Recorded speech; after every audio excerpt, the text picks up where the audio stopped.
Jey Uso snaps on Solo Sikoa. The bloodline breaks apart. Jey's warning to Solo. Solo crosses the line. Raw's shocking bloodline moment. Who would have thought that the biggest threat to the bloodline wouldn't come from an outside enemy, but from inside the family itself? And when Jey Uso finally looked Solo Sikoa in the eyes and said enough is enough, was this the moment everything started falling apart? Because what happened on Raw wasn't just another argument between two superstars. This was years of frustration, betrayal, loyalty, and family tension exploding in one heated moment. And the biggest question now is, did Solo Sikoa push Jey Uso too far this time? For months, WWE fans have watched the story of the bloodline become more complicated than anyone expected. What started as a powerful family unit built around respect and dominance slowly turned into a battlefield where every single person had to decide who they really stood with. And honestly, at this point, keeping track of who's loyal to who feels like trying to solve a puzzle with half the pieces missing. Every week there's another twist, another stare down, another person walking into the room like they're about to change everything. But this latest confrontation between Jey Uso and Solo Sikoa felt different. There was a certain energy in the air. It wasn't just two brothers arguing. It wasn't just a disagreement. It felt like years of emotion finally reaching a breaking point. Jey Uso has always been the emotional heart of this entire story. He's the guy who stood beside his family, fought their battles, sacrificed his own opportunities, and carried the weight of expectations placed on him. But over time, that pressure started to build. And Solo Sikoa, who once looked like the quiet enforcer of the family, has become someone who believes he has his own vision. He's not trying to be in someone else's shadow anymore. He wants control.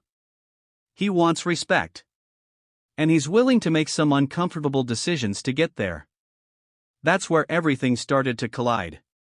The moment Jey confronted Solo, you could feel that this wasn't going to be a normal conversation. The tension wasn't hidden. It was right there. Every word had meaning. Every pause felt like it could lead to something bigger. Jey wasn't trying to play games anymore. He wasn't trying to negotiate. He wasn't trying to pretend everything was fine. He basically sent the message that a lot of fans had been waiting for: enough is enough. And that statement hits harder because of everything Jey has been through. This is the same man who spent years fighting for his family's approval. The same man who struggled between being loyal to the bloodline and finding his own identity. The same man who finally walked away when he realized he couldn't keep losing himself just to keep everyone else happy. So seeing him stand there against Solo was more than a confrontation. It was a reminder of how much Jey has changed. The interesting thing about Solo Sikoa is that he doesn't see himself as the villain. In his mind, he's doing what needs to be done. He believes strength is what keeps the family together. He believes fear creates respect. But that's where Jey disagrees. Because there's a difference between leading people and controlling them. And maybe that's the real battle happening here. Not just Jey versus Solo. But two completely different ideas of what the bloodline should become. One side believes family should be built on trust. The other believes family should be built on power. And when those two ideas crash into each other, someone is going to get hurt. The crazy part is that fans have been expecting this moment for a while. Everyone knew the tension couldn't last forever. The bloodline has been carrying too many secrets, too many betrayals, and too many unresolved issues. Eventually, something had to break. And it finally did. But the question is, what happens next? Because Jey confronting Solo changes the entire landscape. This isn't just a small disagreement that everyone forgets after the next match. This could be the moment where alliances shift. Where old friendships get tested. Where family members are forced to pick sides. And we all know how WWE works. Whenever someone says "I'm done," that's usually when things get even messier. You can almost hear the dramatic music starting in the background. You know that moment where everyone backstage suddenly looks at each other like, "Oh, this is going to be bad?" That's exactly where things are heading. The relationship between Jey and Solo has always been complicated because they share history. They're family. They understand each other in a way outsiders never could. But sometimes that makes conflicts even worse. It's easier to fight an enemy. It's harder to fight someone you care about. And that's what makes this storyline so interesting. Because deep down, this isn't really about championships or power. It's about pride. It's about respect. It's about two people who both believe they're protecting something important. Jey feels like Solo is destroying what their family built. Solo feels like Jey is refusing to accept the new reality. And somewhere in the middle is a question nobody wants to answer. Who is actually right?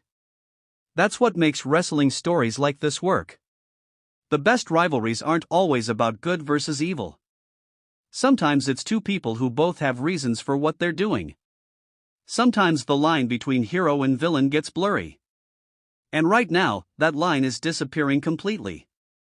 Another thing fans noticed during this whole situation was Jey's confidence. This wasn't the same Jey Uso we saw years ago. The old Jey might have hesitated. He might have tried to keep peace. He might have looked for approval. This version of Jey is different.